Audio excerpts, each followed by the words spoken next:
C'est en soi un problème de caractériser les ondes, les mesurer, c'est pas quelque chose qui est complètement évident. On va voir que ces réseaux, qu'ils soient de télécom ou plus larges, sont des systèmes qui sont extrêmement variables et de plus en plus agiles dans leur manière de se reconfigurer, de changer de fréquence, de changer d'organisation. Il faut donc les modéliser, et dans mon travail, je fais pas du tout de biologie, je travaille avec des biologistes, mais enfin dans l'Institut Mines Télécom, il n'y a pas de médecin, quoi. Et donc il y a toute une partie de modélisation. On va donc avoir à regarder la manière dont on pourrait simuler la réalité pour pouvoir évaluer l'exposition. C'est une chose, mais aussi voir comment un réseau réagit. On va voir que l'analyse de l'exposition, il y a un peu de bruit. L'analyse de l'exposition, c'est aussi être capable de regarder comment se fait l'émission des antennes et l'émission des mobiles, des objets, des tablettes, de tout ce qu'on peut avoir de connecté autour de soi. Et puis le dernier M, c'est la maîtrise. C'est la maîtrise, parce que s'il y a bien une chose dont on constate qu'elle est un sujet de débat, c'est la maîtrise des champs électromagnétiques émis. Indépendamment de y a-t-il ou pas des risques avérés, la question est, de toute manière, on a besoin de maîtriser à la fois pour respecter les limites existantes, parce qu'il y a des limites, et puis le maîtriser parce qu'on n'a pas forcément envie que ça augmente de manière indéfinie. Donc c'est un peu tous ces aspects que je vais aborder avec... on va démarrer par les réseaux et puis on finira par les questions. Et je suis sûr que des questions, vous en aurez ensuite d'autres. Donc le sommaire, ça va être assez simple, hein, ça va être l'évolution des systèmes. On va repartir tout doucement. On va d'abord reprendre un petit peu quelques éléments de base et puis on va regarder comment ont évolué les réseaux radioélectriques, de télécom ou pas.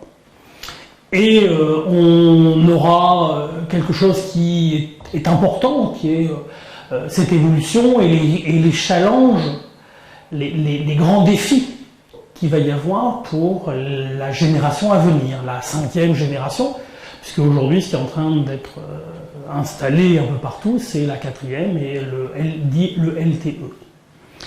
Et puis on reviendra un petit peu, après avoir vu cette partie, ça va faire à peu près chose comme une demi-heure, et puis on aura ensuite les questions relatives à la santé. D'abord, parce que c'est quand même mon domaine usuel, puis c'est des questions que tout le monde peut avoir, et donc j'ai trouvé important de remettre cette partie. Et on finira par relier les deux, à savoir ce qui est en train de se faire aujourd'hui, de plus en plus d'antennes. Grosso modo, on va faire ça, on va dire la densification des réseaux. Et est-ce que c'est un bien ou est-ce que c'est un mal? Donc l'apport de la densification. Donc oui, j'ai passé 23 ans de mon activité professionnelle D'abord, j'ai commencé ma carrière de chercheur au CNET. C'est important. C'était quelque chose de très très grande renommée. Moi, j'étais très très fier de commencer ma carrière là-bas. Ensuite, ça s'est transformé. C'était plein de noms. Il y en a que j'ai retenus, il y en a qui m'ont fait plaisir, il y en a qui sont un peu moins. Voilà. Donc, en tout cas, on est passé par France Télécom R&D, France Télécom, Groupe, bref. Puis ensuite, c'était Orange Labs. J'ai tout suivi et puis voilà, j'ai décidé en 2009. Donc, en 2009. On a, avec des collègues de Télécom Bretagne et de Télécom Paris, puisque il y a toujours maintenant c'est IMT Atlantique, chacun a ses évolutions. Moi j'ai toujours dit le CNET et je vais continuer à dire Télécom Bretagne, moi, c'est avoir un référentiel constant. C'est important d'avoir un référentiel constant. Et donc, avec les collègues de Télécom Paris et Télécom Bretagne, on a créé un laboratoire commun, qui s'appelait le WIST Lab, qui permettait d'avoir, entre Orange et les écoles des télécoms, d'avoir une vision un peu commune des études à mener et de ne pas simplement répondre à des appels d'offres de recherche collaborative, donc l'Agence nationale de la recherche ou les fonds européens, mais d'avoir une propre vision et de le construire ensemble. Et puis, donc ça a fonctionné bien. Et puis, en 2014, j'ai trouvé que ça fonctionnerait encore mieux si moi je quittais Orange et que je prenne la tête d'une chaire. Donc voilà, maintenant je suis prof à Télécom Paris Tech pour faire de la recherche. C'est-à-dire que j'ai même le privilège de faire que de la recherche. Et c'est quand même extraordinaire. Voilà, c'est un grand privilège. Quand on regarde un petit peu l'histoire des télécoms, d'une manière générale, et je vais souvent dire télécom au sens large, c'est pas forcément les réseaux de télécoms, des opérateurs, mais les télécoms, c'est pouvoir parler à quelqu'un éloigné avec un fil ou sans fil. Moi, je vais beaucoup m'occuper du sans fil. Être loin et proche, c'est, à mon avis, le ressort principal des télécommunications. Être près de sa famille et quand même être au boulot. Pouvoir parler à ses parents tout en étant loin et en vivant sa vie. C'est un challenge qui n'a pas toujours été possible. Alors, on avait fait des essais. Il y a eu les premières communications optiques, avec un peu de fumée, et puis ensuite, il y a eu tout ce qui était chape. Puis après, on a en même temps essayé les communications un peu audio, avec le tam-tam, etc. Donc, c'est pas une problématique nouvelle que de vouloir communiquer à distance. Ce qui va changer, c'est l'apport de la radioélectricité. Elle va permettre de donner une forme beaucoup plus portable de cette technologie. Et puis, c'était aussi l'apport de la technologie en général qui fait qu'on a pu avoir des choses beaucoup plus efficaces. Petit rappel sur les ondes. C'est en général un problème, il faut qu'on puisse mettre les mêmes notions, les mêmes noms en face des choses.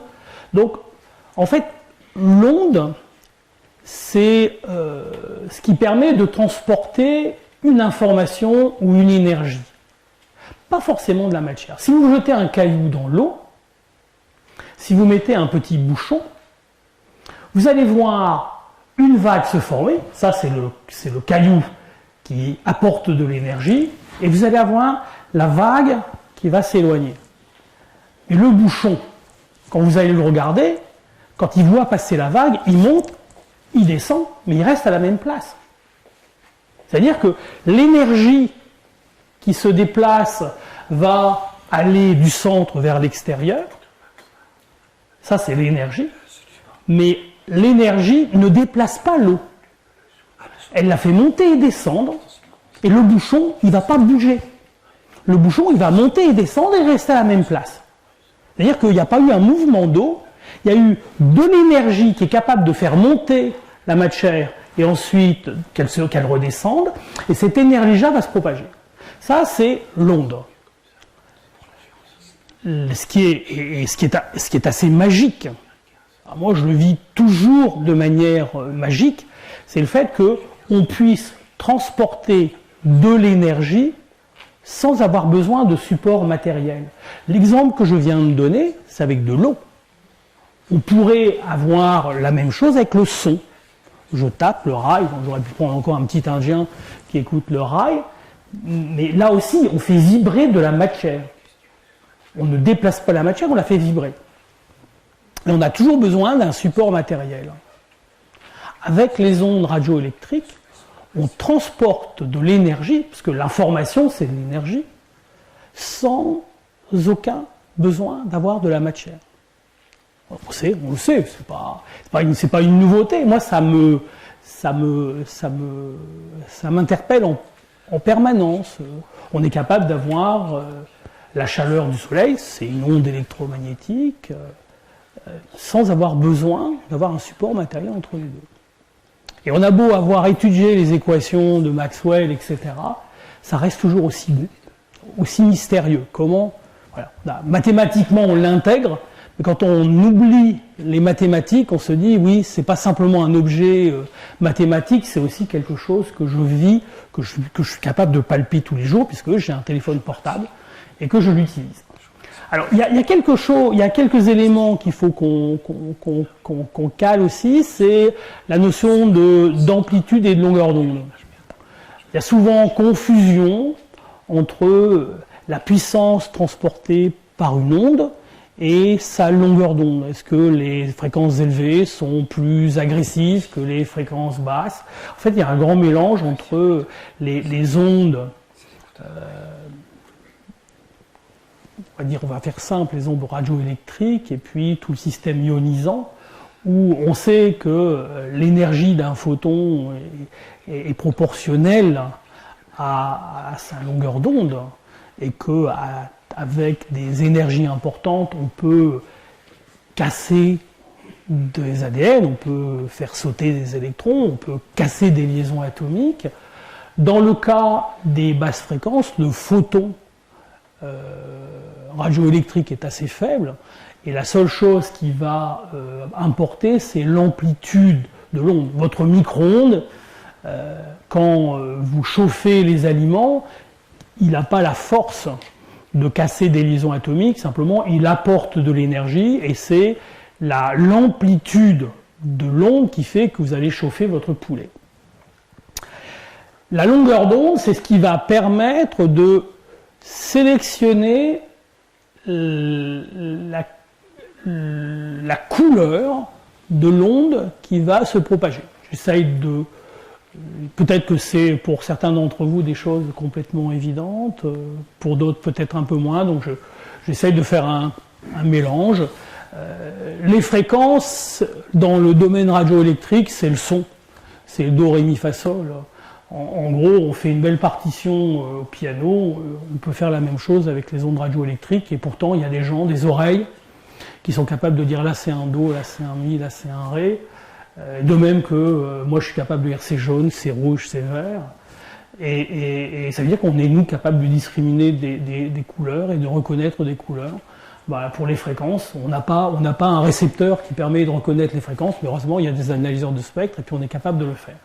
Voilà. Et donc ça veut dire qu'on est capable d'avoir une utilisation intelligente de ce spectre de fréquences, où on va avoir des objets qui vont pouvoir communiquer à certaines fréquences en ayant un minimum d'interaction avec, si on est capable d'avoir des récepteurs qui soient spécialisés, qui soient capables de se concentrer sur une partie de la bande. C'est un vrai problème, parce qu'en général, les antennes, elles captent beaucoup. Et en fait, quand on dit on a une antenne bande étroite, en fait, on est en train de spécialiser l'antenne dans sa manière de fonctionner pour qu'elle soit très très efficace dans une partie de la bande de spectre, mais elle reçoit tout. C'est-à-dire qu'il y a aussi du bruit qui arrive. Donc l'éternel problème des communications en général, c'est faire que le signal utile soit suffisamment au-dessus du bruit pour permettre qu'il y ait un échange d'informations, et plus on veut aller vite, plus il faut que cette différence entre le signal et le bruit soit significative. Donc ça veut dire qu'on va avoir un spectre électromagnétique, donc les couleurs dont je parlais, qui va aller de fréquences très très basses, où on va avoir l'électricité, qui va rayonner, un champ magnétique qui va être à 50 Hz, puis on va monter en fréquence et on va tomber sur les grandes ondes, on va tomber sur la radio, on va tomber sur tout ce qui est système de diffusion radioélectrique.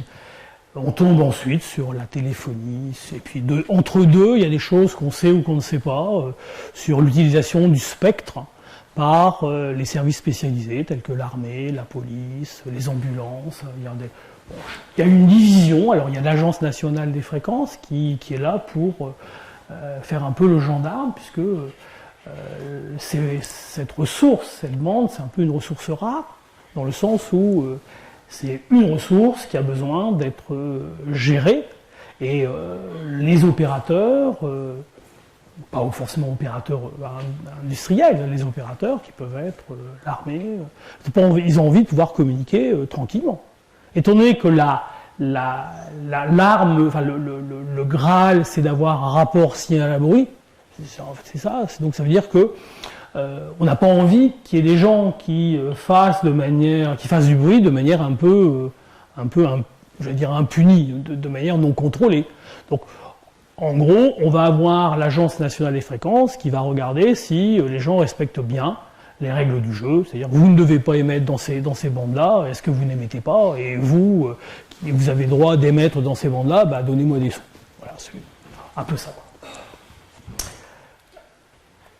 Pourquoi les antennes? Parce que là, on a parlé d'ondes, c'est le caillou. Il faut bien qu'il y ait quelqu'un qui crée à un instant l'onde qui va se propager. Et il faut aussi qu'il y ait quelqu'un qui récupère.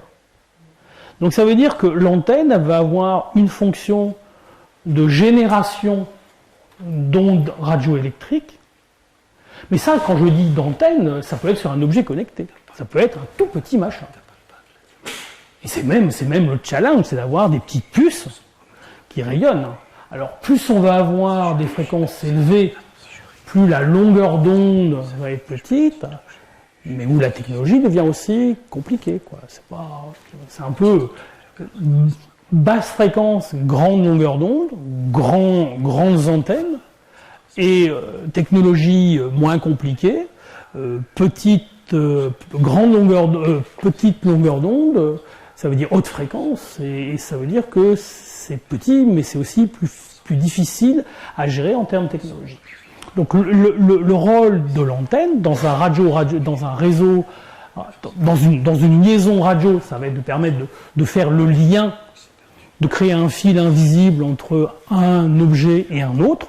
Et vous verrez dans la conversation qu'on va avoir que pour les objets connectés, c'est un vrai challenge.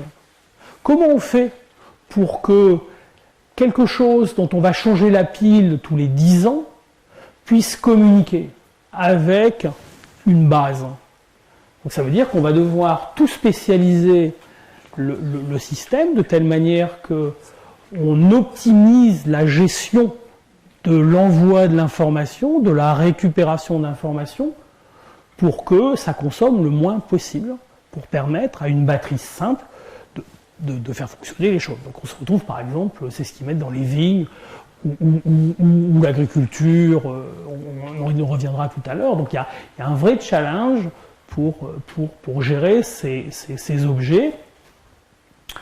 Et d'autre part, le rôle des antennes, c'est aussi de diviser un peu le territoire. C'est un peu le problème du coloriage de la carte de France qu'on a besoin. Si on parle tous ensemble, on va plus s'entendre. Donc ça veut dire qu'au bout d'un moment, il y en a un qui va devoir crier plus fort que l'autre, et tout le monde va se mettre à crier, et puis il n'y a pas de limite. Donc ça veut dire que dans une gestion un peu propre, on se dit bon, il faudrait que si je veux que beaucoup de gens parlent, c'est soit ils parlent dans les langues différentes, et donc je vais mettre des codes à chacun, et puis moi j'ai le code complet, donc j'arriverai à savoir ce que chacun dit. Soit, ça c'est des techniques de division par code, c'est comme ça que fonctionne la 3G. Soit on se dit chacun parle à son tour. On est intelligent, chacun à son tour. Ça c'est le GSM. C'est-à-dire toi tu parles. Il y a 8 personnes qui trafiquent avec l'antenne. Et puis, quand tout le monde parle en même temps, on a le code, mais c'est pas vraiment très orthogonal, donc on n'arrive pas à bien séparer. Et donc, avec le LTE, avec la 4e génération, ils ont pris une technologie qui est un peu plus évoluée, qui permet de dire, voilà, chacun prend une partie du spectre, Et là, on retrouve sur la capacité d'avoir rouge, vert, bleu. Et donc, chacun a le droit d'utiliser. On a un spectre de couleurs. Et à un instant donné, chacun va utiliser une partie du spectre. Moi, je vais utiliser le rouge et le vert à un instant. Une autre personne travaillera sur le marron et le jaune. Et puis, l'instant d'après, il y aura une autre combinaison. Et comme ça, on arrive à avoir, c'est de l'OFDM. Et on arrive à avoir, très, pour ceux qui connaissent, c'est avec les mains. C'est avec les mains, mais c'est important, faire partager les choses. Voilà. Et donc, le rôle des antennes va être aussi de gérer ces possibilités. Donc, si on revient au GSM, qui est quand même l'ancêtre, on se dit, bon, bah, je vais donner une couleur jaune à cette zone, je vais donner une couleur bleue, ça peut être une partie du spectre, ça peut être une partie des couleurs. Et la question qu'on va avoir, si je mets une antenne sur la Tour Eiffel très forte pour toute la France, on va être une cinquantaine à parler, et puis c'est tout, quoi. Alors que si je suis capable d'affecter une partie du spectre localement, bah, je suis capable de réutiliser. Donc c'est tout le problème du coloriage de la carte de France, de combien de couleurs j'ai besoin. La petite différence par rapport au coloriage, c'est que quand on fait ça avec les couleurs, on ne s'intéresse qu'aux couleurs adjacentes, alors que dans le cas des télécoms, des réseaux de communication, on est obligé de s'intéresser à la fois aux couleurs adjacentes, il ne faut pas que la personne qui se trouve dans la cellule d'à côté soit perturbée, mais on a aussi le problème des interférences entre cellules, où les antennes qui sont relativement loin génèrent aussi du bruit. Donc c'est un peu tout ce rôle des antennes. Donc on est parti de la Tour Eiffel, qui est quand même l'ancêtre de ces grands systèmes, qui a donné d'ailleurs lieu à la création de l'URSSI, qui est à peu près de manière concomitante, dont Pierre Noël a été un des présidents, c'est important. Grande maison. Voilà, et donc on a ce rôle des antennes, et en fait, on a utilisé les antennes. Bon, je montrais tout à l'heure la Tour Eiffel. En fait, la Tour Eiffel n'a pas été démontée parce qu'on avait fait une expérimentation radioélectrique et que c'est parce que les militaires trouvaient que c'était pas mal d'avoir un objet de communication qu'on a décidé de maintenir la Tour. La Tour Eiffel ne devait pas être maintenue. Elle aurait dû être détruite. C'est donc l'émetteur qui est à la tête de la Tour Eiffel qui fait qu'elle était pérenne. Donc on est resté pendant très très longtemps à des communications où la division temporelle était faite manuellement. Moi je fais de l'avion, enfin j'en faisais, on parle, on dit voilà, je prends la parole, j'attends qu'il n'y ait personne qui parle, je prends la parole, et puis très très vite je relâche pour donner le canal à quelqu'un d'autre. Pareil en bateau. Et ça, c'est une division temporelle gérée manuellement avec des gens qui sont propres. Et bon, il suffit qu'il y ait quelqu'un qui se mette à faire n'importe quoi, et il brouille tout le canal, etc. Et c'est pour ça qu'on va essayer de sauver des canaux. Bon. Les années 80, ça vient des États-Unis, sur l'histoire de la police. Ils essaient d'avoir un réseau un peu de communication un peu élaboré. Et donc, on commence à avoir la première génération des réseaux cellulaires dans les années 80, sur 80. Et on a commencé à voir apparaître des gros systèmes qui étaient, quand je dis gros, vraiment gros, puisque analogiques, d'une part, et puis relativement volumineux, et somme toute un faible déploiement. Donc tout ça, ça a été en France, Radiocom 2000, ça a été le NMT dans les pays scandinaves, chose qui était, je pense que quand Radiocom 2000 s'est arrêté, il devait y avoir 200 000 personnes, pas plus. Donc on voit que par rapport aujourd'hui je pense qu'on doit être 40 millions, on n'est pas à 100% de la population, mais presque, quoi. Donc ça veut dire que je suis loin, quand je dis 40, non, on doit être plutôt du côté de 60 millions d'abonnés au téléphone. Et puis dans les années 80, on va arriver à la miniaturisation. La miniaturisation, moi, quand j'étais petit, je regardais Max la menace. Et j'étais toujours impressionné de voir qu'il était capable de mettre un émetteur dans sa chaussure.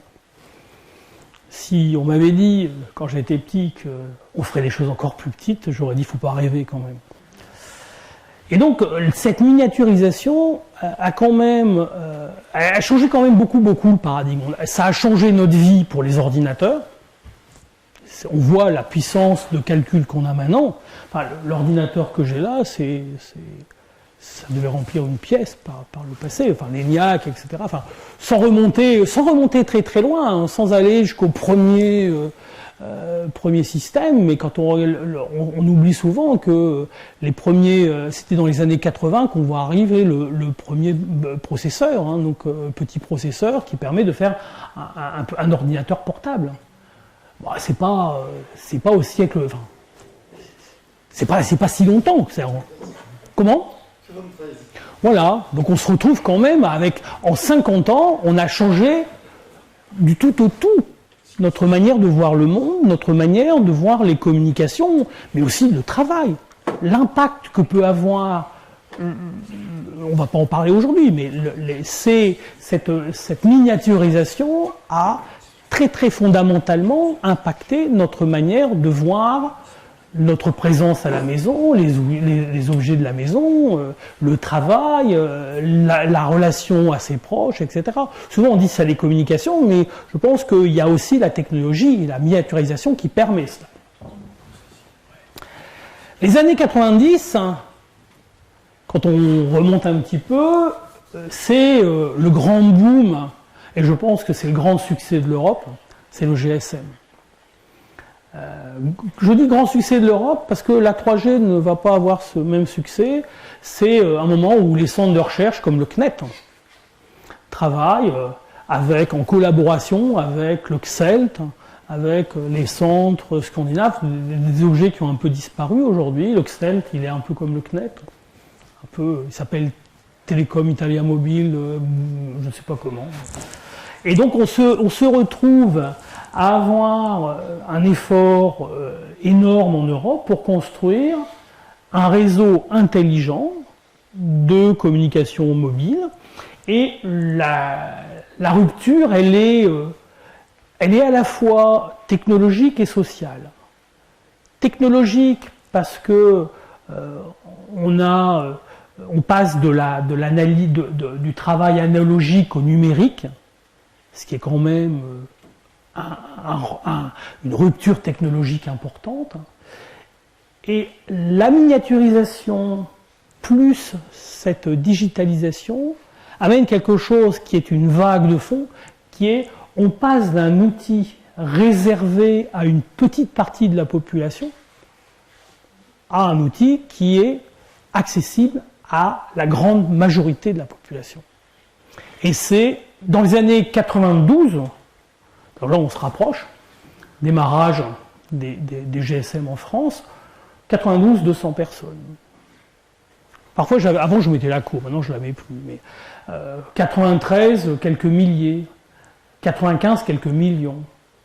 Et maintenant, on est à des tranches de la population, les jeunes de 15, la tranche 15-25 ans, 18-25 ans, sont équipés à 100%. Et la population française est équipée à 90%. Les segments les plus âgés, dont je fais partie maintenant, c'est à peu près 90%. Il reste quelques personnes qui structurellement refusent, mais ça commence à devenir dur. Après, on n'a pas tous la même utilisation. Moi, le tweet and co, ça ne fait pas encore partie de mon monde.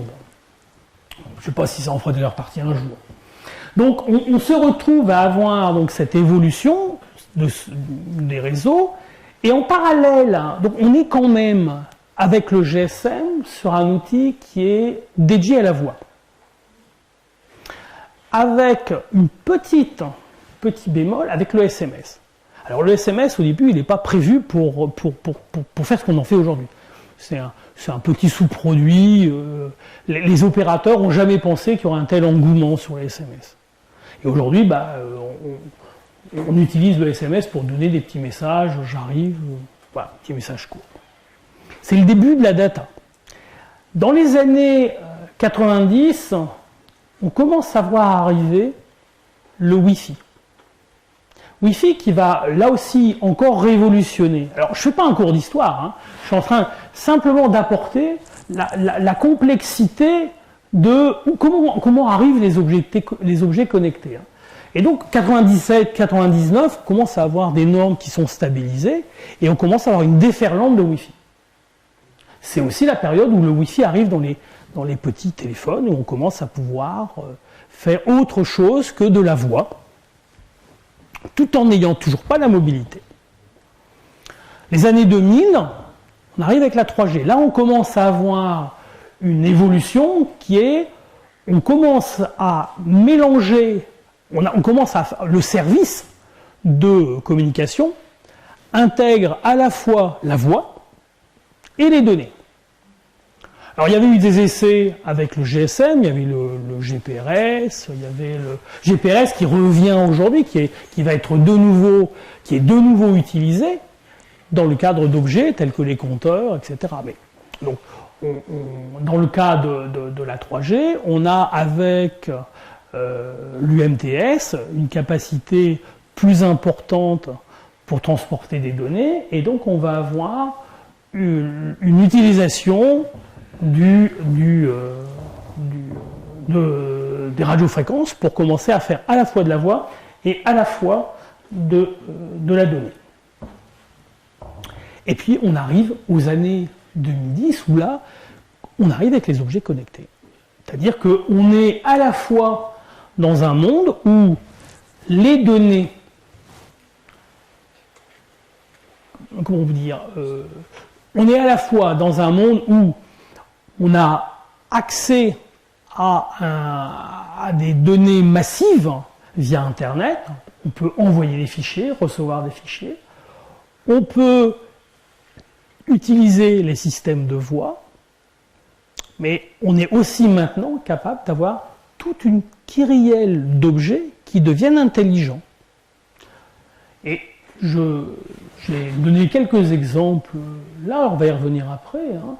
Nabasta, c'était les premiers objets que moi j'ai vus, qui étaient un petit système qui donnait la température et qui donnait la météo. Mais d'une manière globale, on est capable maintenant d'avoir des montres connectées, d'avoir les gens qui courent, ils ont des petits bracelets pour savoir s'ils ont bien dormi, s'ils ont une vie saine, combien de pas on fait. Moi, mon téléphone, il me dit tous les jours, faut faire 10 000 pas, faut faire 10 000 pas. Bon, ça a marché, hein. J'ai quand même en quelques années réussi à rattraper un profil un peu moins enveloppé par rapport à ce que je pouvais avoir par le passé. Donc ça veut dire que ces objets, ils aident aussi à gérer la vie. Voilà. Et donc on se retrouve aussi avec des objets connectés qui sont un peu moins fun, qui sont les compteurs communicants, avec à la fois des questions, des services et des questions. Et quand on regarde les objets, on a ces objets qui se retrouvent près du corps et qu'on retrouve. Moi, je vais prendre deux exemples là, puisque je trouve, et après je prendrai d'autres exemples. En fait, on a des choses qui existent, des choses dont on a pensé un jour qu'ils allaient exister et qui n'existeront pas. Les lunettes connectées, les Google Glasses, ça ne fonctionnera pas. Pour des questions d'acceptabilité. Mais on avait eu le visiophone, qui était une très belle invention en son temps, et qui n'a jamais fonctionné, parce que les gens n'ont pas forcément envie d'être vus quand ils n'ont pas envie d'être vus. Et pour les lunettes connectées, c'est pareil. Et pourtant, les jeunes, ils sont en train de se regarder avec Skype, etc. Donc il faut que ce soit voulu. Donc on arrive aussi beaucoup à de la perception. Donc on a beaucoup d'objets qui sont à la fois pour le sport, donc je disais les montres connectées, Moi, je me suis acheté un système qui me permet de nager sans avoir de fil, de pouvoir recharger ma musique, etc. On a tous ces objets connectés qui sont ou connectés de manière permanente ou connectés de temps en temps et qui permettent de gérer la vie. Et puis il y a tous les problèmes de santé, puisqu'il y a aussi un très très gros secteur sur les objets connectés dans le domaine de la santé et qui permet à un objet, un pacemaker, à une pompe insuline, à des capteurs d'analyse de sang, de savoir s'il y a du sucre, etc., de pouvoir avoir l'information. Quand on dit l'internet des objets, faut pas oublier le T. Il y a toujours de la technique, il y a toujours un objet qui physiquement fait quelque chose et qui ensuite va transmettre l'information. Et donc c'est ce qui se passe sur la santé. Et ça, c'est des choses dont on a parlé pas mal il y a quelques... Enfin, c'est partie des choses dont on parle depuis un moment. On voit l'homme connecté, il y a eu la même chose je vais vous donner le sport, il y avait la même chose sur le combattant, tout ce qui était autour des environnements un peu contraints, où on aimerait bien donner plus d'informations à un pompier quand il est en train d'intervenir et qu'il sache à peu près ce qui est en train de se passer et que quelqu'un puisse contrôler la température, etc., de manière un peu automatique. Mais ce qui est assez nouveau, c'est qu'on est maintenant en train d'avoir les objets connectés qui sont en train de révolutionner notre manière de voir le monde. Quand on regardait la santé, on voyait un secteur.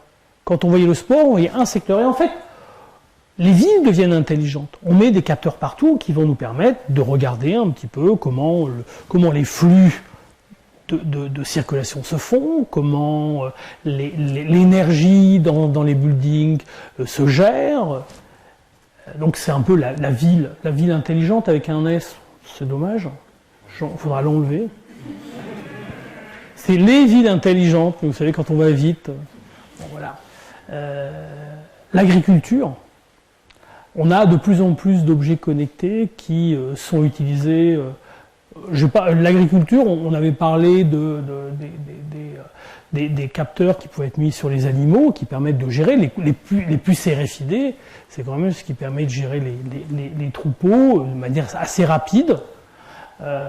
Mais maintenant, on arrive aussi à gérer l'eau, la sécheresse, le problème d'hygrométrie, avec des capteurs qui sont lointains. Et donc on revient dans ces cas-là au défi dont je parlais tout à l'heure, parce qu'on va mettre beaucoup de capteurs dans la campagne. On ne va pas récupérer tous ces capteurs tous les semaines pour changer les piles.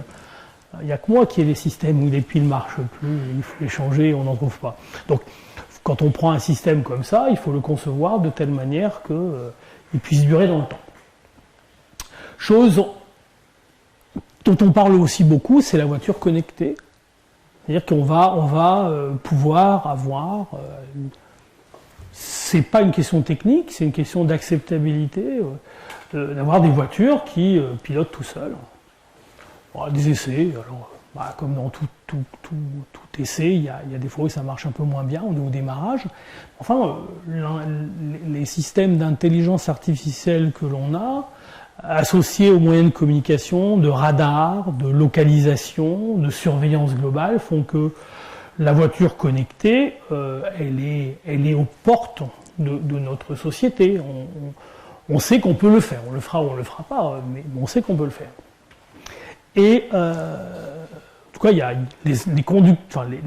l'industrie automobile, y met beaucoup d'énergie. Et il y a autre élément, c'est l'usine du futur. C'est-à-dire qu'aujourd'hui, toute la manière de concevoir l'usine on revisite ces éléments-là, parce que l'usine de demain ne pourra pas être vue comme on la voyait par le passé. Tous ces objets, tous ces moyens de communication font que on peut imaginer la gestion des stocks, ça c'est la partie la plus émergente, mais on peut avoir aussi toute la gestion de l'usure. Quand on prend l'automobile, il suffit de mettre un capteur. On a su, avec les codes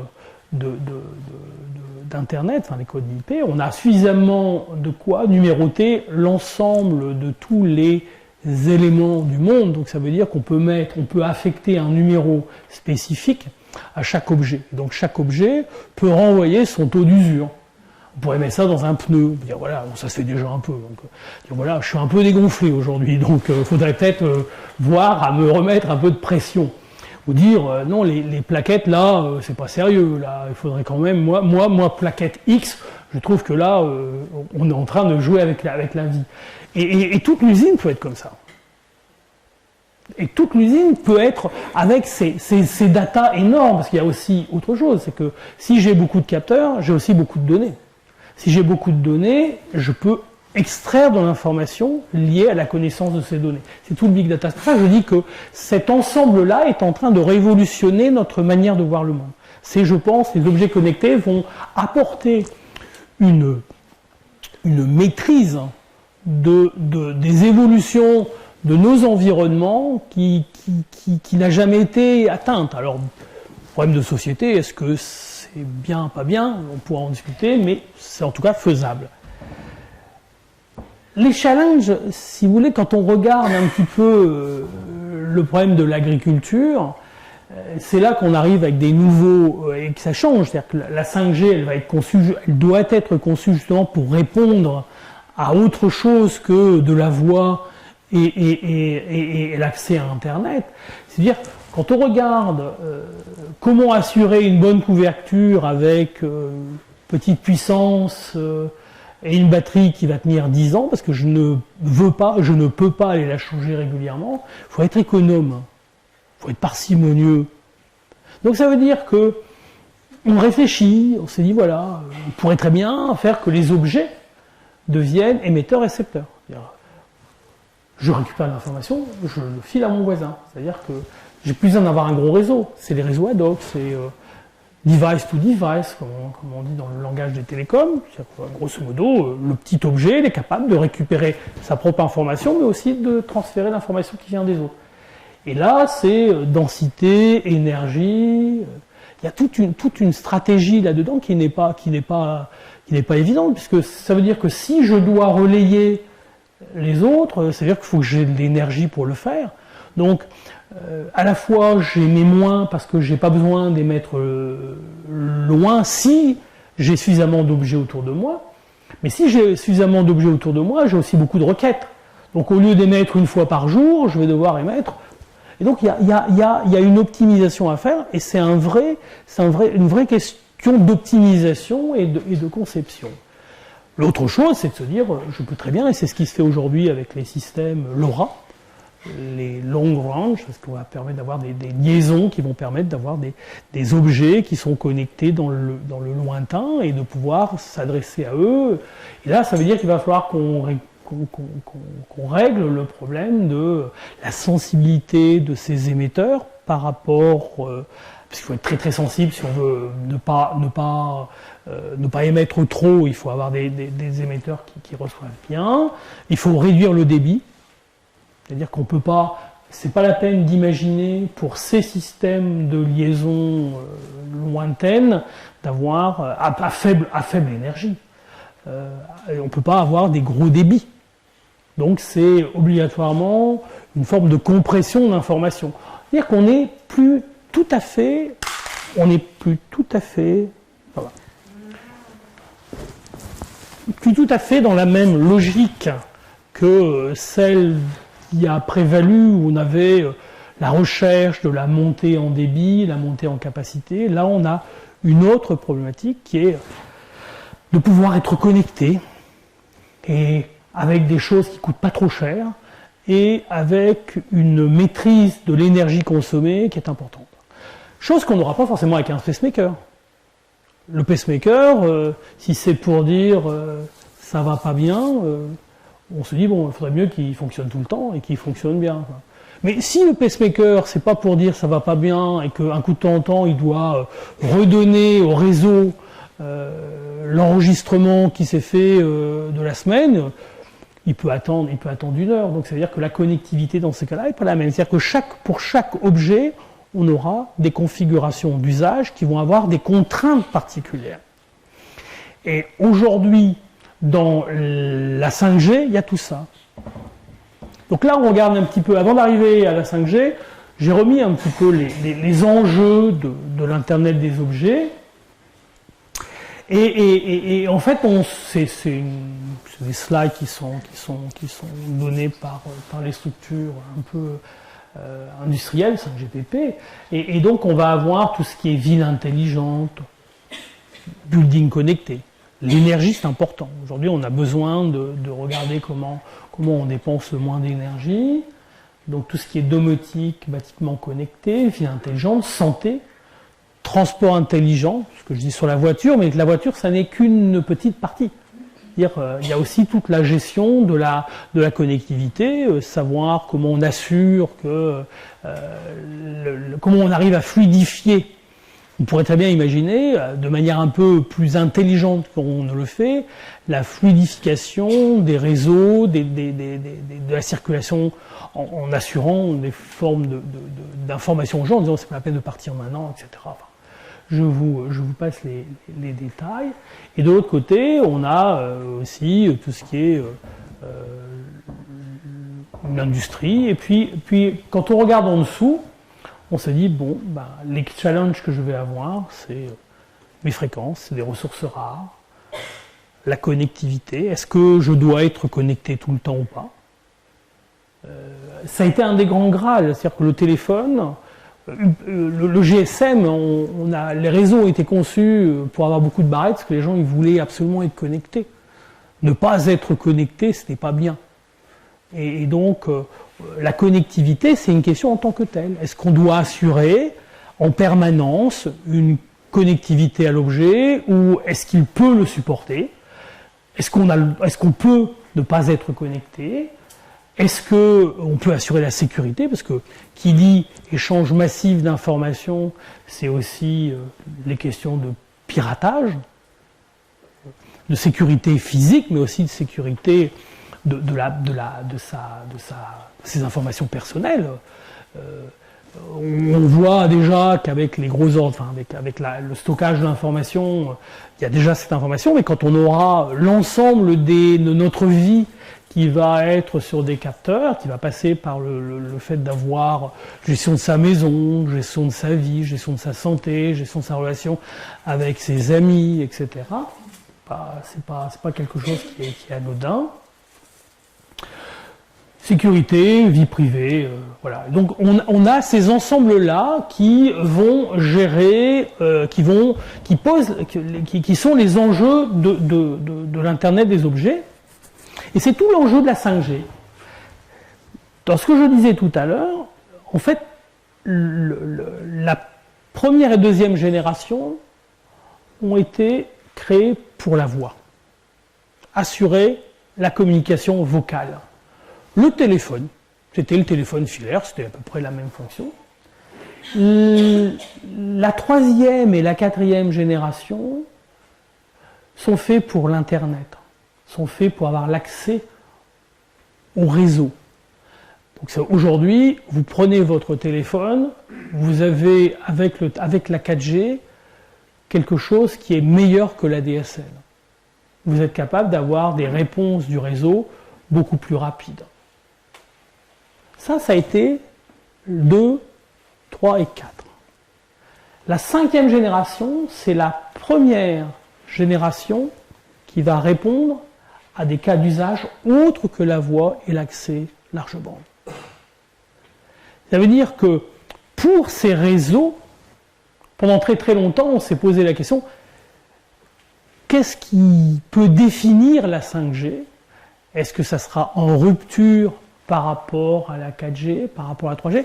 En fait, c'était voir les choses de manière un peu trop en continuité. La 5G va devoir intégrer l'ensemble des contraintes que l'on a maintenant, qui sont, 1, continuer à téléphoner. pas avec une bonne qualité, mais ça c'est un peu acté. Maintenant, le téléphone c'est bien. Le téléphone portable, il me permet de téléphoner. Heureusement, je peux jouer avec, je peux regarder comment faire ma cuisine. Si j'ai oublié un nom, je fais internet, je googlise rapidement et puis ça remplace ma mémoire défaillante, etc. Donc on va avoir cet accès et puis il y aura aussi toutes les connexions de machine à machine, parce que l'internet des objets, c'est pas uniquement nous qui sommes au centre. On est on est a priori le grand bénéficiaire. Mais les machines vont téléphoner. Alors, il y a l'exemple assez amusant qui est le frigidaire qui téléphone en disant voilà, vous remettrez 2 plaquettes de beurre parce que j'en ai plus beaucoup. Bon, c'est anecdotique, mais enfin, grosso modo, c'est la maison qui se dit tiens, il faudrait peut-être régler un peu le chauffage. Il faudrait peut-être prévenir qui de droit qu'il faudrait peut-être remonter, avoir du gaz, etc. Donc c'est pas complètement idiot. Et puis on arrive à avoir ces ensembles de contraintes qui sont pas forcément cohérentes. Vous allez vouloir avoir un système qui réponde rapidement. Je pense que j'ai un autre slide là-dessus.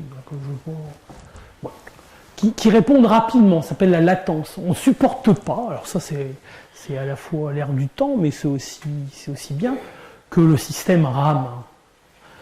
C'est un terme, voilà. Alors, devoir attendre, on ne sait plus. On est dans l'instantanéité. Mais donc là, pour la 5G, c'est la milliseconde. Donc il faut être capable rapidement de donner la réponse. Et puis il faut le faire en ayant des capacités qui sont des débits qui vont être infiniment, pour nous, qui vont être significativement plus importants. Les débits multipliés par 1000. C'est-à-dire que ce que l'on voit aujourd'hui avec la 4G, j'arrive à télécharger le film en quelques secondes, eh bien, il faudrait que ça soit quasiment instantané. Et tout ça, en ayant une très très bonne connectivité pour les objets, qui eux vont pas forcément avoir besoin de communiquer beaucoup, on l'a vu dans l'explication précédente, c'est-à-dire ça va dépendre des applications. Est-ce que je veux être connecté tout le temps, loin, isolé, et donc je vais pas avoir les mêmes possibilités, et tout ça avec la moindre énergie.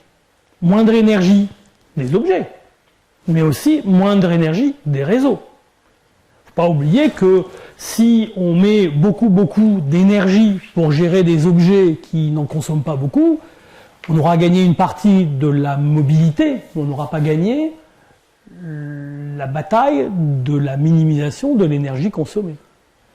Les réseaux de télécom, au sens large, consomment pas mal d'énergie.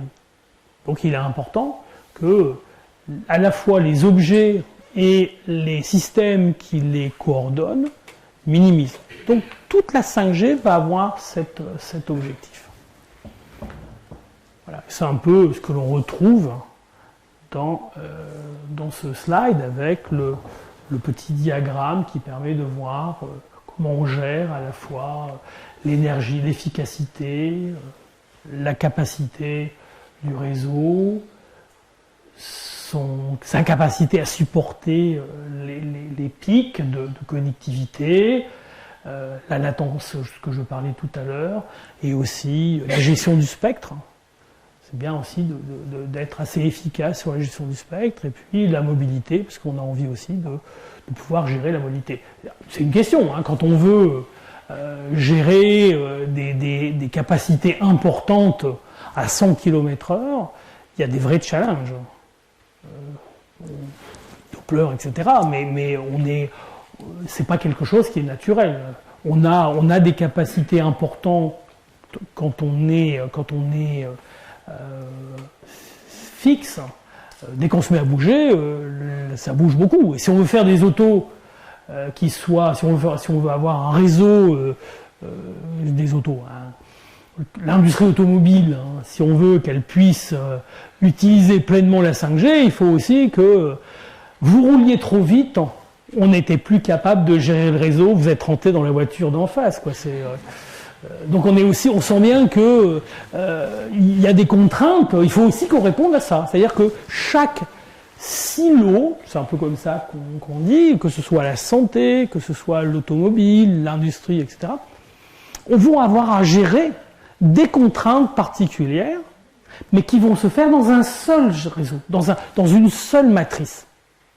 Donc cette matrice, il faut qu'elle soit à la fois agile, qu'elle puisse se reconfigurer, qu'elle puisse se spécialiser, se régénéraliser, tout ça de manière la plus automatique possible.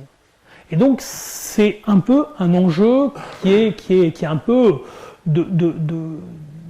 d'autogestion d'un réseau. Bon, quelques chiffres rapides, hein, c'est parce que je sais que les slides vont rester, donc je les ai mis. Voilà. Ce qui est assez intéressant, c'est la 4G déjà, ça représente, ça c'est des slides que j'ai récupérés de l'ANFR. La 5G, c'est à peu près ce qui va être investi, c'est des centaines de millions d'euros qui vont être investis assez rapidement. Déjà la 4G, aujourd'hui on voit le LTE, enfin le LTE ou la 4G, ce qu'on voit arriver de manière massive en France, c'est déjà quelque chose d'important. La Corée, tout ce qui est le Japon, etc., on a déjà beaucoup on dit la Corée a couvert 100% de sa population en 4G, c'est pas encore notre cas. La Corée est en train de préparer la 5G qui sera en route pour leur jeu, donc ça veut dire qu'en 2020, ils auront la 5G. En Europe, les choses sont prévues pour qu'on arrive à avoir les premières expérimentations en 2017-2018, qu'en 2020, on ait au moins une ville importante couverte par pays membre. Donc ça veut dire qu'il y aura une ville, au moins une ville en France, donc une grande ville en France qui sera couverte, pas forcément Paris, peut-être Lannion. Je ne suis pas dans le secret des dieux, j'intercéderai s'il faut, j'intercéderai. Et que de toute manière, en 2025, on puisse avoir une couverture urbaine et infratransport, parce qu'il faut aussi qu'on couvre cet ensemble.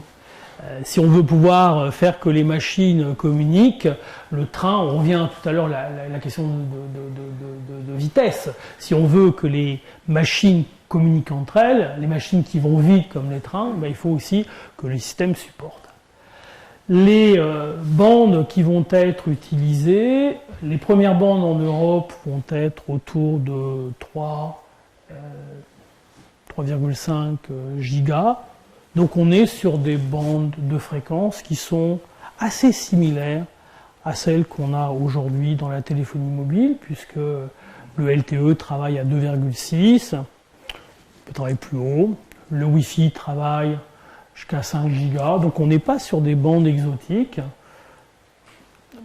On réutilisera, ça s'appelle le refarming. Aujourd'hui, par exemple, Bouygues, qui avait beaucoup de bandes 1800, a décidé, il y a quelques années, de réutiliser une partie de ces bandes 1800 pour les mettre sur du LTE. Donc ça permet de réutiliser des bandes qui étaient affectées au GSM. Et donc maintenant, quand vous regardez en France, en Espagne, en France, les bandes 900 qui qui au départ ont été utilisées beaucoup par le GSM, sont maintenant utilisées aussi par la 3G. Et le LTE commence à 2,6, 1800, et donc la 5G réutilisera une partie, et au fur et à mesure des évolutions, reprendra une partie de ces fréquences. La grande différence, c'est qu'on commence à arriver sur des fréquences beaucoup plus hautes. Ça, c'est une grande nouveauté du système. Et là, les collègues de Rennes qui travaillent sur ces questions de radiofréquence, qui travaillent aussi beaucoup sur les hautes fréquences, auraient pu intervenir, c'est sur l'utilisation des fréquences qui sont au-dessus de 20 gigas, y compris jusqu'aux 60 gigas, où là on a des réseaux qui ne peuvent pas être très très grands. On ne va pas assurer de la mobilité d'une personne, enfin d'une voiture avec une couverture à 60 gigas. Par contre, ça va permettre localement d'avoir des débits très très importants. Donc on pourrait imaginer, c'est d'ailleurs ce qui est en train de se concevoir, d'avoir des réseaux de type locaux Wi-Fi avec des fréquences de cet ordre-là. Donc pour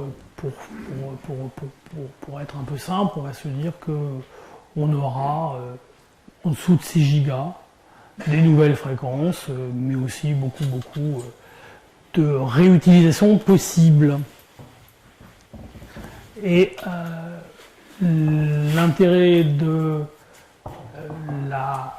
ça c'est un SCORI, ceci n'est pas une pipe. C'est prévu pour un autre slide. Je ne sais pas ce qu'il fait là. Pas grave. Travaille trop, donc voilà, on oublie des choses. C'est surcharge cognitive. Donc on va avoir c'est des bandes qui sont indispensables, vraiment indispensables si on veut avoir des débits qui sont vraiment très très importants. C'est toujours pareil, c'est le delta F sur F qui est un peu le Graal aussi. Donc si j'ai pas une fréquence élevée, j'arriverai pas à avoir une bande importante qui soit stable.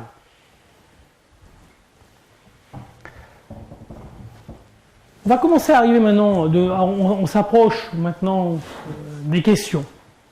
C'est-à-dire qu'on va avoir des antennes, les antennes relais 5G, c'est des antennes qui sont un peu comme celles qu'on a aujourd'hui, mais pas complètement.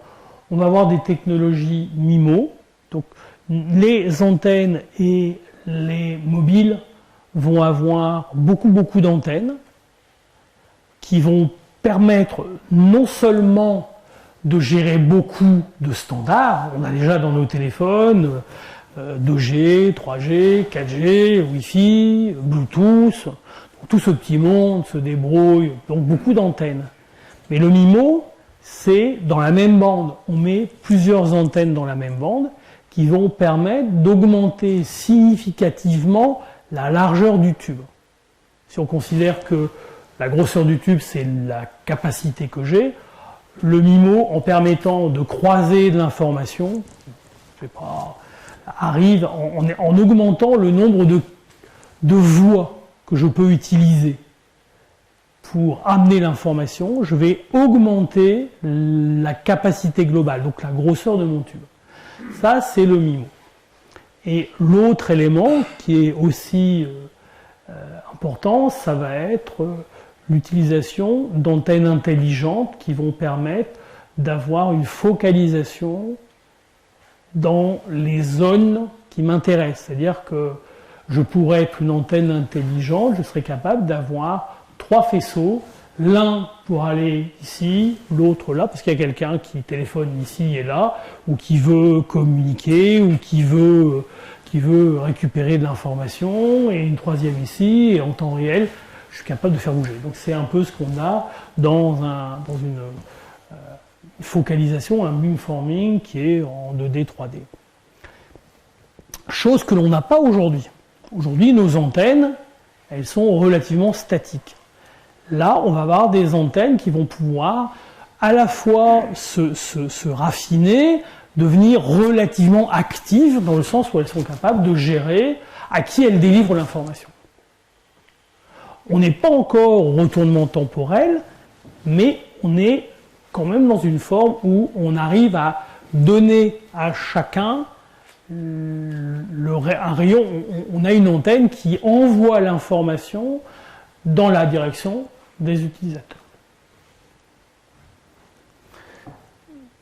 Déploiement, c'est déjà déployé, la densification, l'utilisation d'antennes intelligentes, c'est déjà utilisé, ou c'est en passe d'être utilisé. La densification, les small cells, c'est déjà utilisé en 4G.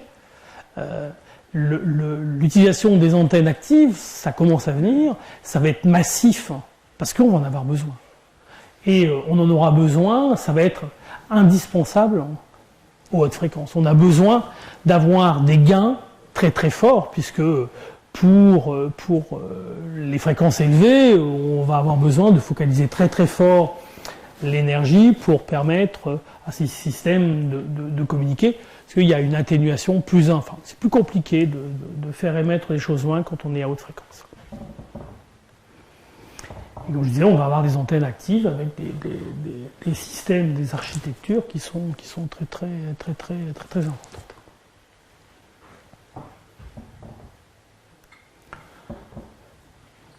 Les architectures 5G qu'on va avoir, c'est grosso modo en dessous de 6 gigas, à peu près les mêmes. On aura à peu près la même topologie des antennes macro. On aura toujours besoin d'avoir des antennes qui assurent une certaine forme de mobilité. Vous êtes dans une ville, vous êtes dans une structure, vous allez d'un point à un autre, vous avez besoin d'avoir une forme de parapluie qui vous assure la connectivité. Et puis, pour assurer une très très bonne connectivité locale, on va devoir avoir des petites cellules, des small cells. C'est ce qui est en train déjà de se faire sur le LTE, mais il y en aura de plus en plus, il y aura de plus en plus de raffinement local, avec une antenne pas loin qui va vous permettre de communiquer. Et puis des réseaux hétérogènes, parce que on va pouvoir, c'est un peu déjà ce qu'ils font, on va pouvoir utiliser différentes fréquences, différentes technologies pour amener de l'information. On n'est pas obligé de toujours tout travailler dans toutes les mêmes fréquences, donc ce sera très très hétérogène. Avec des réseaux qui vont pouvoir se réorganiser en temps réel, ça s'appelle les Self-Organized Networks, c'est des réseaux qui sont capables de dire, maintenant je mets tout le paquet sur ces technologies, maintenant parce que je sais qu'ils vont vouloir regarder des films, et puis ce que j'avais prévu pour être dans cette zone l'énergie que j'avais prévue pour cette zone de la ville ne me sert plus, je le mets ailleurs. Donc on a une forme de réorganisation. Et puis, pour les fréquences beaucoup plus élevées, on se pose des questions de qu'est-ce que ça pourrait vouloir dire d'une antenne à 30 gigas qui assure une forme d'antenne macro, et surtout des petites cellules de type Wi-Fi, ce que je disais tout à l'heure. On va avoir des petites cellules qui vont assurer très très localement une distribution à l'apport de l'information.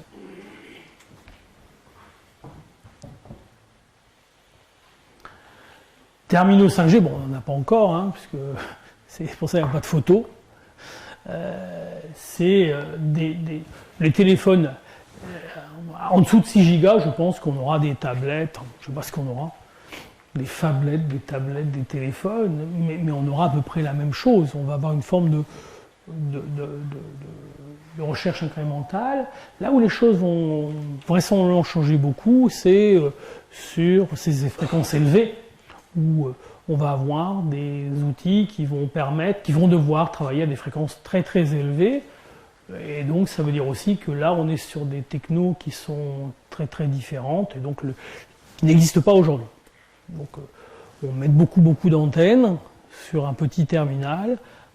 On a effectivement des fréquences qui sont plus élevées, donc des tailles d'antennes qui sont plus petites. On ne sait pas trop encore, on est sur des pistes. Ce que je n'ai pas mis dans les architectures, c'est que on va avoir aussi dans la 5G des antennes qui bougent.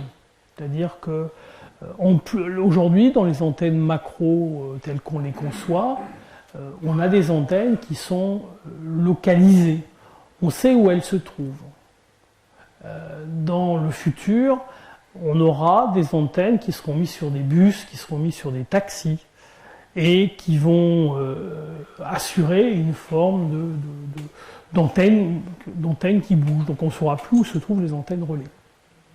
Donc ça veut dire aussi que toute la conception des réseaux une partie de la conception des réseaux du futur va devoir prendre en compte le fait que on ne sait pas où est l'utilisateur et on ne sait plus où est l'antenne qui assure la liaison. Donc c'est intéressant parce que c'est un vrai challenge. On est obligé de penser les choses de manière stochastique. C'est-à-dire qu'on est parti sur des approches très très déterministes dans la conception des réseaux où l'aléatoire était dans le contenu de l'information qu'on allait transmettre, et ça c'était vrai à la fois, c'est vrai en communication, si on sait ce que disent les gens, il n'y a plus d'information. Et donc on avait l'habitude de gérer ça, voilà, on gère depuis très très longtemps cet aspect aléatoire. Dans le cas des réseaux cellulaires, on avait l'habitude de connaître où était l'antenne, donc de calculer l'atténuation. Tout ce qu'on avait, on ne savait pas trop comment la personne à un endroit donné allait utiliser le réseau. C'était la seule inconnue. Eh bien, dans le futur, ce ne sera plus comme ça, et donc il y a toute une thématique de recherche que j'essaye de pousser, qui est autour de la gestion de la variabilité dans les outils qui permettent de faire le design de la 5G. C'est-à-dire qu'on a une partie variation de l'environnement, variation positionnement des antennes, beaucoup d'antennes qui seront en indoor. On avait la femto, on a aujourd'hui une flybox qui est en 4G. Demain, on aura vraisemblablement aussi des points d'accès qui seront dans les locaux. Et là aussi, on n'aura pas forcément une information complète de la localisation de ces antennes. Donc, c'est aussi des gros défis qui sont mis dans la conception de ces réseaux, dans l'optimisation. Si je veux que ça consomme le moins possible, comment je fais pour optimiser la consommation de ces réseaux si j'ai une partie de ces informations qui me manquent et qui structurellement manqueront. Donc ça veut dire que l'optimisation, on est obligé de la faire. Par le passé, l'optimisation des réseaux se faisait, j'optimise un en considérant que les autres sont déjà optimisés, et puis petit à petit, j'essaye d'optimiser l'ensemble. Demain, c'est l'optimisation ce qui se dit multi-KPI, c'est-à-dire multi-indicateurs de performance, tout ça dans un environnement très très variable. Donc ça, c'est les challenges techniques. Et maintenant, on va finir sur les questions sociales. Parce que des ondes, c'est bien, mais il y a aussi des questions. Et donc, j'ai gardé ça pour la fin, parce que c'est intéressant. Socialement, c'est intéressant, puisque, grosso modo, tout le monde a un téléphone, majoritairement. Et c'est pas parce que tout le monde a un téléphone qu'on n'a pas de questions sur les ondes, on n'a pas de questions sur ce qui se passe, etc. Donc, l'état des connaissances. Ça, c'est grosso modo, quand j'étais venu à Lannion en 2012, c'était déjà ce que j'ai expliqué, les choses n'ont pas changé. Les effets sanitaires avérés sont, on va faire simple, sont les effets thermiques. Ça ne veut pas dire, quand je dis avéré, ça ne veut pas dire qu'il n'y a pas de question. Mais ça veut dire qu'aujourd'hui, il n'y a aucune étude qui a fait la démonstration d'un effet avéré. Première chose, les usages évoluent et on a de plus en plus de jeunes qui utilisent le téléphone, donc il est important de bien cadrer cette utilisation et de bien maîtriser. C'est pour ça que la chaire que j'ai le plaisir et l'honneur de diriger travaille bien sur cette caractérisation, cette modélisation, mais aussi sur la partie maîtrise. On a eu de gros efforts de recherche et on continue à en avoir sur l'analyse des effets. Je pense qu'il est important de poursuivre quand on a une telle déferlante de communication sans fil, il est bien d'avoir quelque part un programme de fond. Et aujourd'hui, il y a l'ANSES qui a repris le travail qui a été fait par la Fondation Radio Fréquence et Santé, que Pierre Noël a eu le plaisir de diriger, qui gère ces questions et qui de manière récurrente, permet à des équipes françaises de mener des études à la fois sur les parties biomédicales, mais aussi sur la partie plus physique, qui est un peu plus mon domaine, qui est d'essayer de bien contrôler ce qu'on est en train de faire. Les limites sont celles qui sont indiquées, donc c'est quelque chose d'assez stable. Il y a des discussions actuelles, mais ça reste assez stable. Donc on a pour la tête et les membres 2 et 4 watts par kilogramme, moyenné sur 10 grammes, etc. Et pour le corps 0,08. Donc ça vous donne en gros des contraintes sur l'énergie absorbée par les tissus. Mesurer des watts par kilo, c'est pas toujours très facile. Pas grand monde qui accepte d'ouvrir le crâne et de mettre une sonde dedans. Donc on cherche des volontaires, mais c'est un peu compliqué. Donc il y a des calculs qui ont été faits et qui permettent de faire une liaison entre le champ. On a quand même des outils numériques qui sont importants. On a maintenant des calculateurs qui sont très efficaces. Et donc qui permettent de calculer l'énergie absorbée par un corps humain quand il est soumis à un champ électromagnétique avec une certaine fréquence, une certaine amplitude, et on est capable de savoir quel est le champ absorbé, et donc on est capable de faire la liaison entre le champ absorbé par les tissus, et donc de pouvoir relier les watts par kilo qui sont les puissances absorbées aux volts par mètre qui arrivent des antennes. Chose un peu importante, c'est de se dire que on a toujours un débat toujours très actif autour des antennes. Et les gens oublient leur téléphone, qui leur est bien utile, et puis on va se focaliser sur l'antenne qui n'est pas forcément jolie ou qui n'est pas forcément... on aime bien avoir le bus pas loin de là où on habite, mais pas l'abri de bus en face. Hein. Voilà. Donc, ce que l'on oublie, c'est que si on regarde l'exposition induite par les téléphones portables dans la version cellulaire, hein, donc dans ce que j'ai 2G, 3G, et puis ce qui est émis par les antennes relais, l'exposition induite par les mobiles est vraiment significativement plus importante. Instantanément, pour le cerveau, ce qui est émis par le téléphone peut être des centaines de milliers de fois au-dessus de ce qui est induit par une station de base. Alors, on pourrait me dire, oui, mais le téléphone, je ne l'utilise pas tout le temps.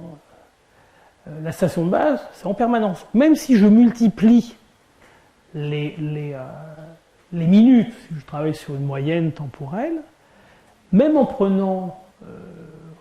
pondérant ces expositions par les minutes d'utilisation, le téléphone, même si on n'utilise que quelques minutes par mois, va avoir une exposition significativement plus importante que ce que je pourrais avoir venant des stations de base. Et ça, c'est en général pas intégré.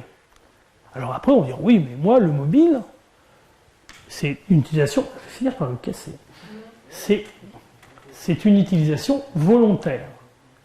Alors que la station de base, elle m'est imposée.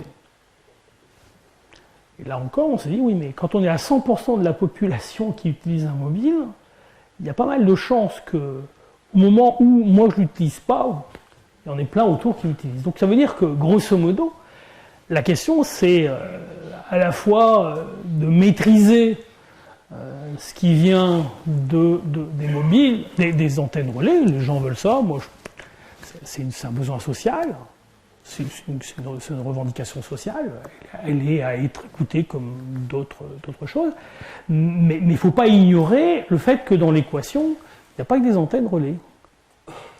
En relais ou antenne tout court, hein, il y a antenne plus station de base. Donc on va regarder maintenant pour terminer, dans les 5... Oui, les choses avancent. L'influence de la densification de l'exposition. J'ai parlé tout à l'heure, je disais, dans le cadre de la 4G, on voit l'utilisation de plus en plus importante de small cells, des petites antennes, qui vont permettre, quand on est près d'un abribus, quand on est dans une zone un peu dense, d'avoir une antenne un peu plus rapide, qui est un peu plus proche, qui est censée nous donner un meilleur service.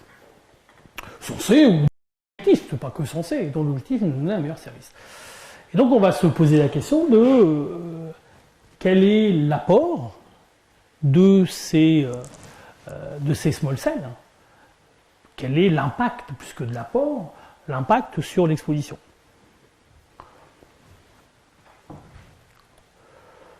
Pour ça, on va utiliser, puisque je vais regarder, faire une analyse comparée, on va regarder qu'est-ce qui se passe du côté de ce qui arrive des antennes et qu'est-ce qui se passe du côté de ce qui est émis par les mobiles, pour pouvoir faire un bilan global. Donc pour ça, on va prendre ces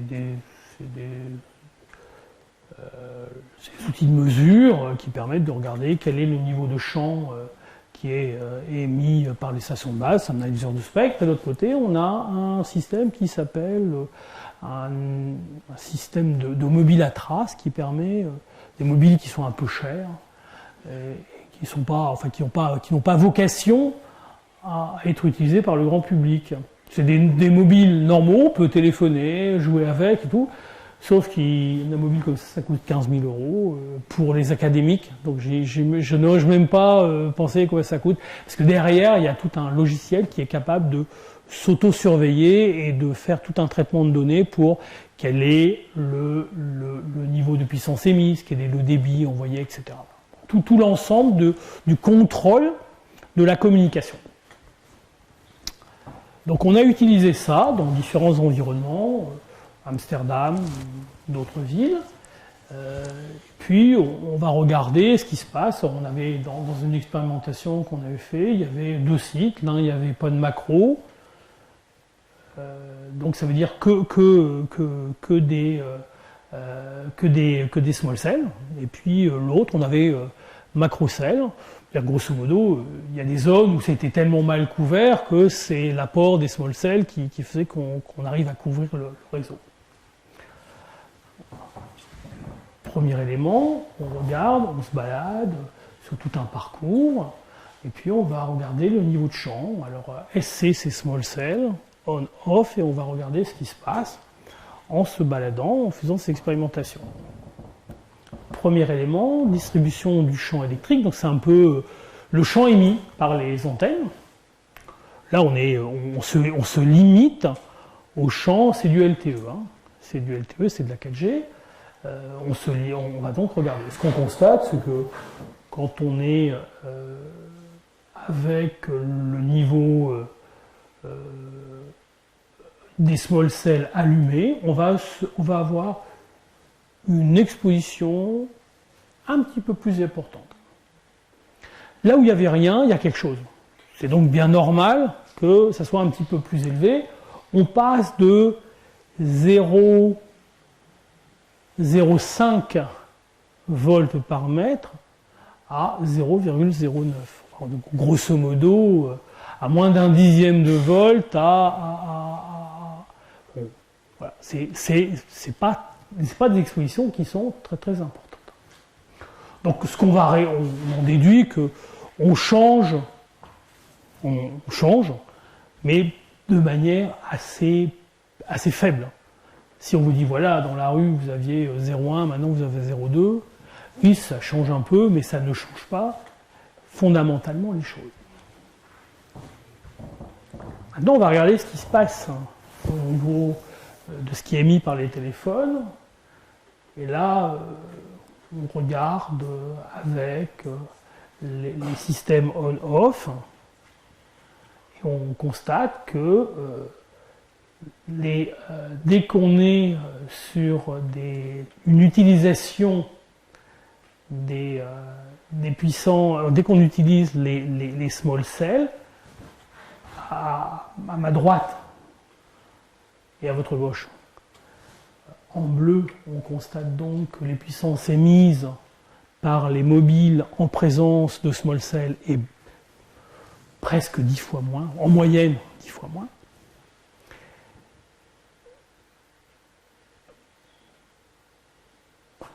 C'est ça, on passe, on va dire peut-être pas 10, 8 fois moins. Et que de l'autre côté, on a des débits qui sont significativement beaucoup plus importants. Donc le bilan global, c'est une exposition pour les petites cellules, l'exposition venant des antennes globalement sans modification notable.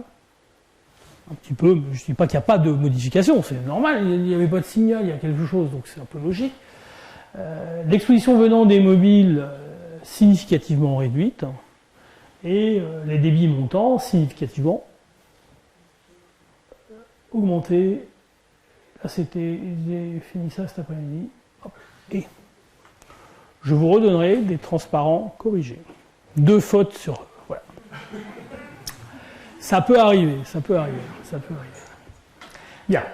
Donc, au global, ce que l'on peut retenir, c'est que cette densification, si on la regarde globalement, la densification des réseaux, en tout cas avec cette expérimentation et puis ces données, n'est pas de nature à augmenter l'exposition, puisqu'elle va permettre aux mobiles, des gens qui utilisent le téléphone, ou des gens qui sont à proximité de vous et qui utilisent le téléphone, d'avoir des puissances qui sont significativement moindres, tout en ayant une exposition environnementale qui est à peu près la même. Voilà. Donc le message, c'est de dire, attention, on se focalise beaucoup sur les antennes relais. Il est important. Le souci qu'on a de maîtriser ces expositions, il est respectable, mais l'objectif, c'est aussi, enfin l'objectif, il est aussi important de ne pas se focaliser que sur une partie ou une extrémité du domaine. Il y a bien l'exposition, c'est aujourd'hui l'exposition globale, celle qui vient des antennes et des mobiles. Et si on veut maîtriser cet ensemble, c'est bien la maîtrise du couple antenne-mobile, et pas simplement d'un côté ou de l'autre. Voilà. Et c'est là-dessus que je termine. Vous pouvez aller voir sur le site de la chaire et, comme je le fais tous les matins, méditer sur la phrase d'Einstein qui me semble être, sur les règles de travail, quelque chose d'un peu fondamental. D'arriver à chercher à chaque fois, dans les choses compliquées, les choses simples, et d'arriver à trouver de l'harmonie. Et c'est ça qui fait que, quand on a beaucoup travaillé, et au milieu de la difficulté, il y a l'opportunité. Quand on a ça, on a gagné. Merci beaucoup.